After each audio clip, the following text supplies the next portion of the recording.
Clawfish offers itself up as a simple and relaxing intermission, a sort of vibrantly colored vignette of claw machine game and fishing in some sort of dreamy train station across the ocean.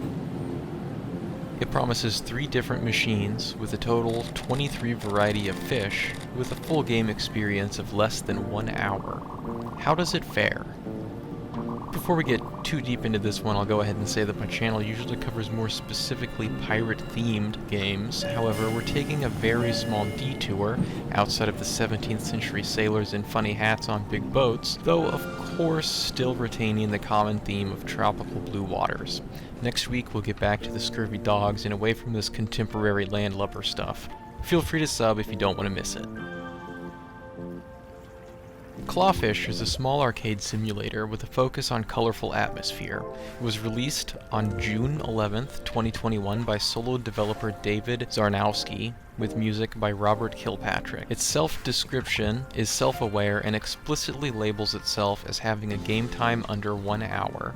Personally, my playthrough ran 30 minutes, which included 100% of achievements.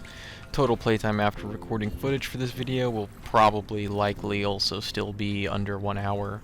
This very short playtime will undoubtedly cause upset with some people, but let's keep in mind this game is intended to be more of an art piece to chill with. This is a reminder to take a breath and soak up the mood.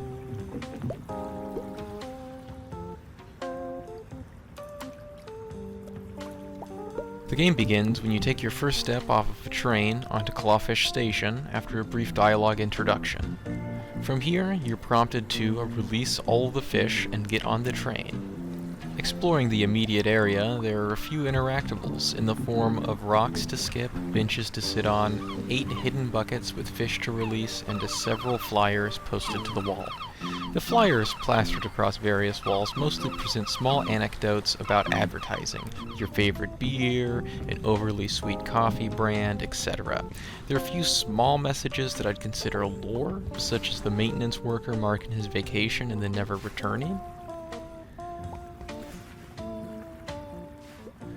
Now what we're here for, claw machine fishing. Each of the 3 functioning crane game cabinets sits next to token machines. Each token machine use grants 5 tokens, which translates to 5 tries at the claw or drinks at the vending machine. The Lucky Lake claw machine functions about how you'd expect. You use WASD to move the claw, and when you're ready to drop it on your fishy prize, press the spacebar. This machine features 5 lake fish.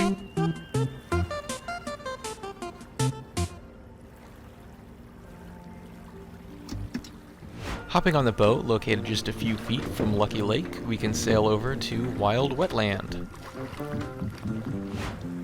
Wild Wetland functions similarly to the last machine, except that we'll also have to click on it again to make it grab the fish.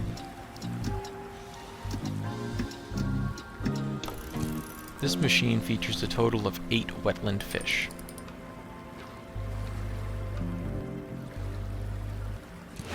Taking the boat in the complete opposite direction, or swimming I guess, leads us to our final machine, Colorful Coral. This machine will drop its gripper as soon as you let go of the WASD controls. It features 10 tropical fish to catch. After playing all the machines, you can return to the original platform and check if the train has returned. Getting on and taking a seat will complete the game. There are also 14 Steam achievements to gain, though it is very likely you managed to collect all of them in your first playthrough if you sought out to explore. The sound and music in this game are great. Its slow pacing tones blend perfectly with the machine reward tunes, and it really sets the atmosphere. It's only rivaled by its graphical style. The whole experience is a sort of hyper-bright dream sequence, and I can definitely see myself coming back to this just to hang out for some respite when I have a head cold. One minor criticism I do have is that the models of the fish aren't indicative of what they are, as each fish only varies in size. It would be nice if each had its own unique model at the very least after being released from the machine, as I'd love to sit on the bench and watch them all swim around in the ocean. Typically, I view the constant expectation of more content and pestering about games being abandoned with frustration. Here, I believe it is justified, if not by the small playtime, but because David Zarr is on record via Steam discussion speaking of further updates to the game. Unfortunately for us, there seems to be radio silence on the status of updates since August of 2022. Other commenters mentioned he had been posting developer progress via Twitter.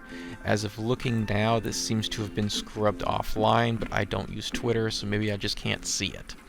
Hopefully someday we'll see progress.